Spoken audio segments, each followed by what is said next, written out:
If I told you that right now as you sit watching this, the ground beneath Paris is hollow.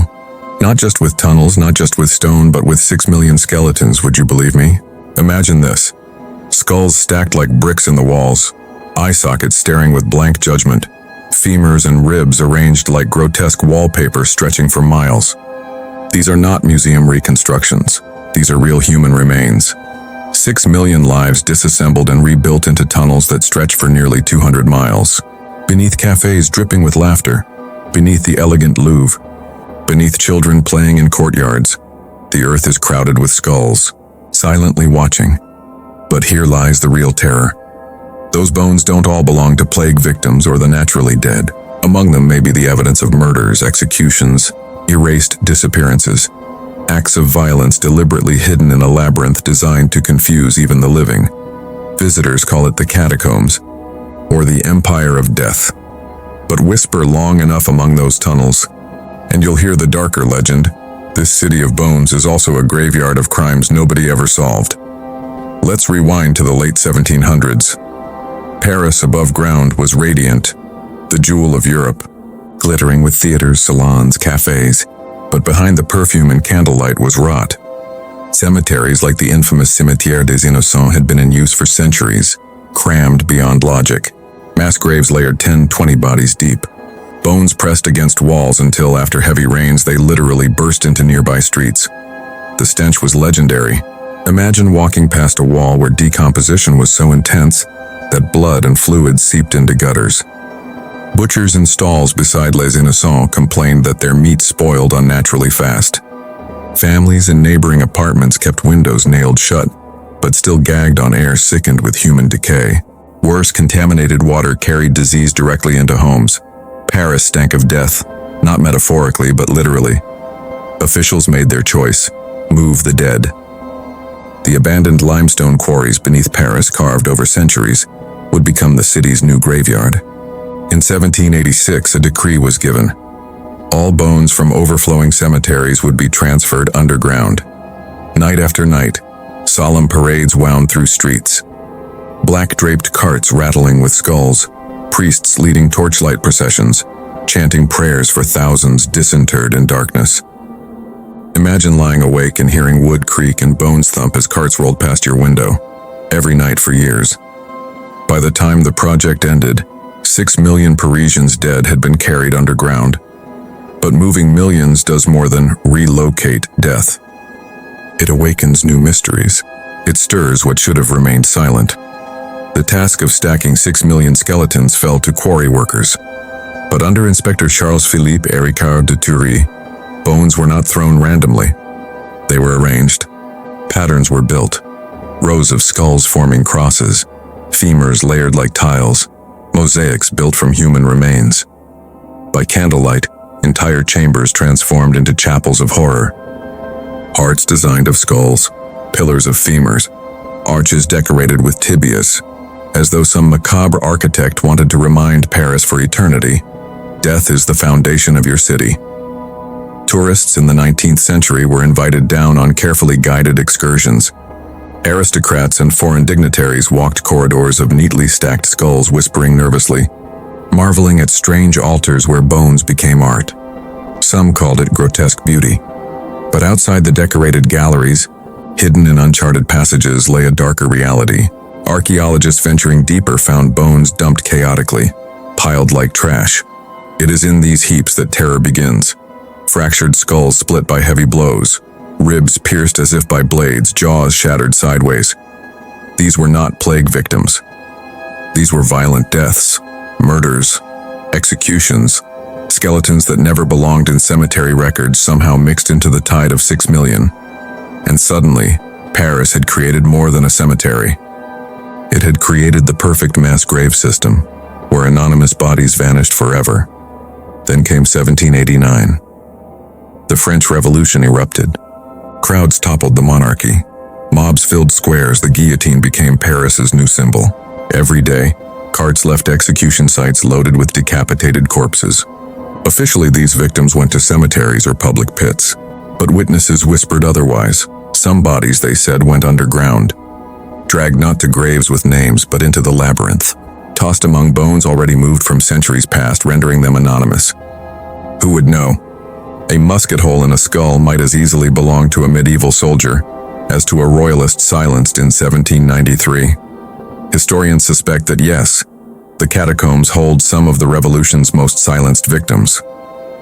Aristocrats, priests, royal sympathizers vanished from records, only to resurface in whispers of skulls with clean blade marks or bones dumped in uncharted corners.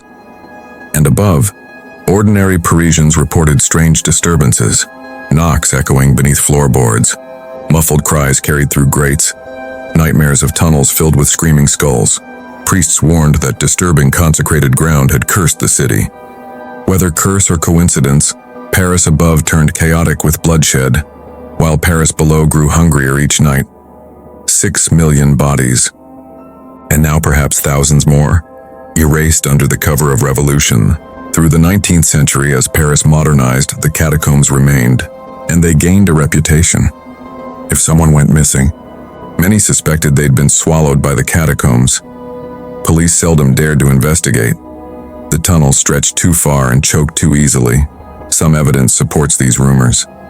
On rare expeditions, surveyors discovered bricked-off chambers. When removed, they revealed mounds of bones that didn't match original cemetery transfers. Skeletons heaped, dumped out of order. Why? Who placed them and when? Imagine the perfect crime scene.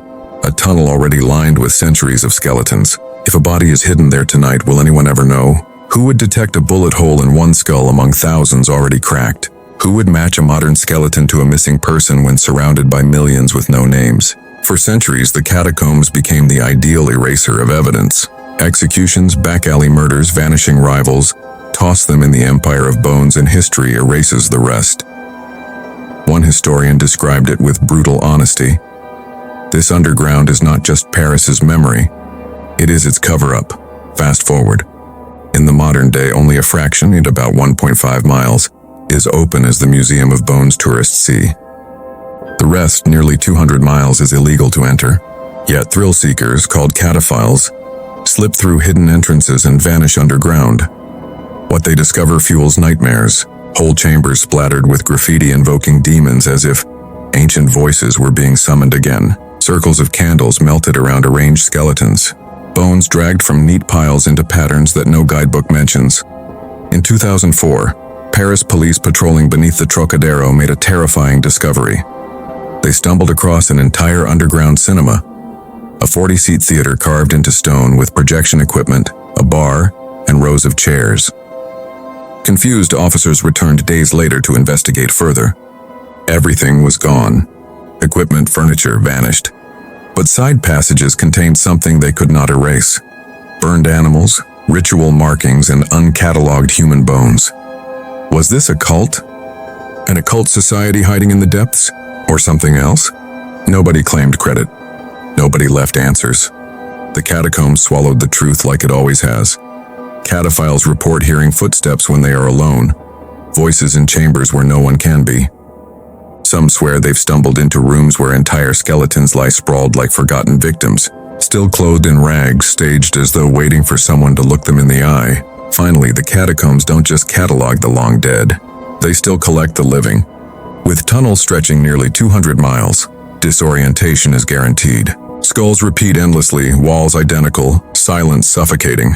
Even experienced explorers mark chalk trails and ropes. Without them, you disappear, and some do. In the 1990s, the infamous lost camcorder story surfaced. Explorers claimed they had found a video camera abandoned in the depths. On its tape was terrifying footage. A lone man walking deeper through the tunnels, his breathing increasingly ragged as panic set in. His lamp weakened. He started to run. The camera shook, then fell. The skull-lined floor filled the frame. It ended. His body was never recovered. Hoax or truth? No one knows. But actual bodies have been found. Skeletons decades old, shoes rotted but modern. People vanish every decade in Paris, and some are never seen again. The catacombs are silent, but they are not finished. They are still writing their own entries. Standing in the catacombs is an experience that words barely touch. The air is damp, metallic. Silence weighs heavier than stone. Lean close to a wall of skulls and you'll swear they're still charged with presence. Like something inside each socket remembers watching, remembers screaming, remembers dying. And then you realize these bones were once lives. People with loves, dreams, enemies, betrayals. Their city sits upon them unknowing. 6 million skeletons stare endlessly in judgment. Around them, the forgotten. Victims of wars, murders, executions that never entered the history books. The catacombs are not just a cemetery, they are a jury of bones. 6 million witnesses without voices. Thousands of crimes without records. Every year more whispers emerge. Voices heard by explorers, screams echoing deep, figures moving beyond torchlight. Ghosts, memories, or those who still walk there today waiting in silence? So, next time you walk above Paris sipping espresso in a sunlit cafe, remember, beneath your chair skulls stare from the dark. Beneath your feet lie millions of bones that may include the unsolved, the erased, the secret dead. And ask yourself this: in this empire of death, how many of these whispers tell of history? And how many speak of murders still waiting to be uncovered?